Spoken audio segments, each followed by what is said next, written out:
Good evening, folks, and welcome back to another episode with your favorite chef. No, not that one. Not, not that one either. Nope, still the wrong chef. Oh, you're getting closer, but still not the right one. Oh, there you go. That's right. You're back with your eighth favorite chef. 1, 2, 3, 4. Ninth favorite chef. Stress chef. And just like any other day of life, I'm stressed. So we're going to get back to the thing called cooking. And today I've got a treat for myself that I'm just going to share with you. I am making a seared ahi tuna steak. Yep, that's right. That sounds fancy. 'Cause it is. And what we've got with us today is, yep, this pink piece of slab meat, fish. Ahi tuna, to be precise. And we got some green onions, some butter, some olive oil, smooth extra virgin olive oil, I'll have you. And we've got some salt and pepper and some seasoning, homemade, so there's just a bunch in there. And some teriyaki sauce. And I'm not going to spend much time dibbly-dabbling about. I'm just going to get straight to it. And we're back with one slight change to our setup. We've got ourselves, yep, you guessed it, a griddle right in front of us that we are going to be using to cook our ahi tuna steak on. And just like any other griddle, it's got to warm up. But joke's on you, it already is. That's right, we're one step ahead here in the Stress Chef household. And we're just going to get straight into it with some of our seasonings and our tuna. We're going to start off with just a little bit of pepper and salt, set that off to the side, and we are going to actually dry off the tuna. Yeah, that's right. Get some of those sad, moist liquids out of here. And we're going to take that salt and we're just going to go crazy with it. Don't hold back, kid. Yeah, get in there. And then you're going to just beat your meat a little, get that nice and tenderized in there. It's probably not the right word, but I'm gonna use it anyway. And we're going to do both sides because, you know, equality. We're about that here in a Stress Chef household. Anyone can cook. I couldn't even say that with a straight face if you could see it. Only the skilled can cook. Stay at home, kids. And we're going to beat that one more time. And we are going to do just a little touch of our homemade seasoning, which is just a wide array of kind of Italian and spicy, Cajun, you know, the works. And we're going to beat our meat to the rhythm of our feet, which is a 4/4 if you know anything about music. Okay, now we're going to take our griddle and our tuna and our olive oil and our butter, and we're just going to put a little bit of olive oil, I'd say 2 tablespoons. That's too much. And we only need 1 tablespoon of butter. That's too much. And you're going to hear a lot of sizzling. And the mic's going to pick it all up over top of my voice, so hopefully you can hear me. And we're actually going to spread this around because we don't want to use the middle of our griddle.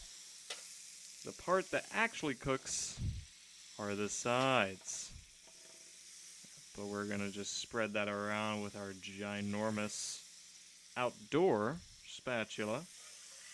We're going to take that sweet, sweet liquidy goodness. When we think we're ready, we're going to take our tuna. And then I will stress this, because I stress about most things in my life. This is going to sear, which is French or something for real quick, blaze it with the fires of hell until that side is done with no tomorrow. And it's almost gonna just crisp up on that one side, and the rest is gonna be quite pink. But oh boy, you're gonna get all the flavor you need. And we're just gonna let it sear for probably not even a full minute. But we're on YouTube, so I'm gonna milk every second that I can. And you're not gonna wanna take it away just to look, hey, is that side done? No. You're just gonna know. Because more time you take away, the more uneven everything is, and the more upset I will be with you, which is probably a lot. I'm just upset, okay? Whatever. And you can see some of the brown come up. You probably can't see it from your angle because my camera is actual garbage. But I can see it from my angle, so we're just gonna flip that over already. And look at that. You've got a perfect searing right here. I'm just going to angle that up for you so you can see some of the seasonings have already started to cook in, giving some excellent flavor when this is all done. And we're going to do the same thing with the other side here. Give it that nice sear while keeping that pink in the middle for all that sweet flavor. And just for funsies, we are going to just do a couple seconds around each of the three sides because our tuna's a triangle for some reason. I don't know, but it's food. It's fish.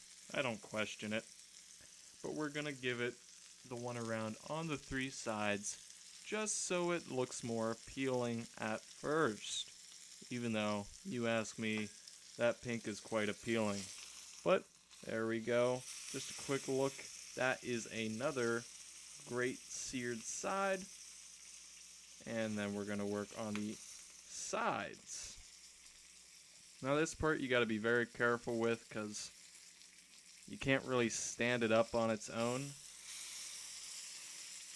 And you have to use your hand and your spatula. Don't burn yourself. Be smart. Unlike me who already burned himself. So, yeah. Life. And the sides, you do not want to give those much time at all, because the more time you put on this, the more well done your steak will be, meaning the less juicy, the less flavorful, all in all, less good. And when we think we're done, which I think, we're done, before I kill myself by splashing hot oil and butter all over my sweet succulent body. And then, once your tuna's off the whole griddle setup, you can tear down the whole system. And wow, didn't we change that system fast. We are back here with our well-made, I'd say, tuna, and some green onions for more flavor, but mostly display, because that's all we're about here. Looking pretty, and sounding just as pretty too. So what we're going to do is we're going to take our knife, and please, as much as I stress, I'm going to stress more. Don't cross-contaminate. When we cut, yes, we're going to cut both with the same knife, but always cut vegetables first, then meat. Given this means a whole lot less because it's cooked meat, but still, cannot stress, because we don't want, yep, you've heard it, you've probably guessed it, and you probably had it, foodborne illnesses. I know I've had my fair share. But what we're going to do is we're going to take our green onions and place them in any kind of way on the cutting board we want. We're going to go with the line method, where it's all together in a line. And we're going to take our knife, throw the cover away, and we're going to, yep, you guessed it, cut. What are we cutting, you ask? Onions. Kind of thin, but still pretty thick, just to give it definition. You don't need a lot. but I'm bored. I need something to do. Keep my mind occupied. So I'm just gonna cut the two full sprigs. That is, if I could at least talk. And we're just gonna throw that all to the side. Save these puppies, the ends, for later. And we're gonna throw that all right there in the corner, out of sight, out of mind, even though we can see it the entire time.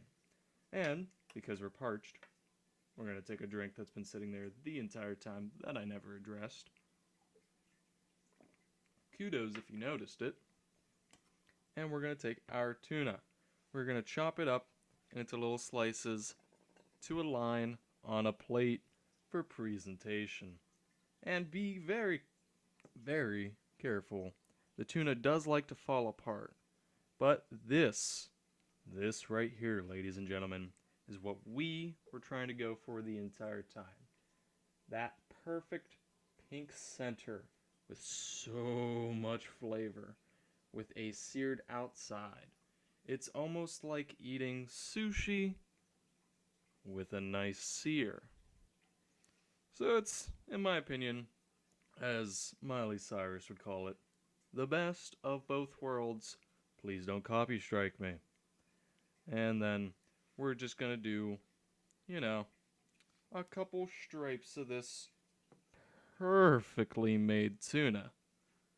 And we're gonna align it on our plate in a pretty fashion.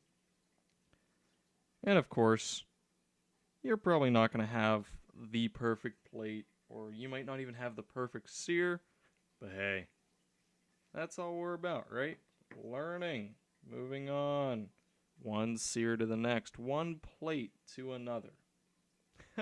Just kidding. If you're not perfect, get out.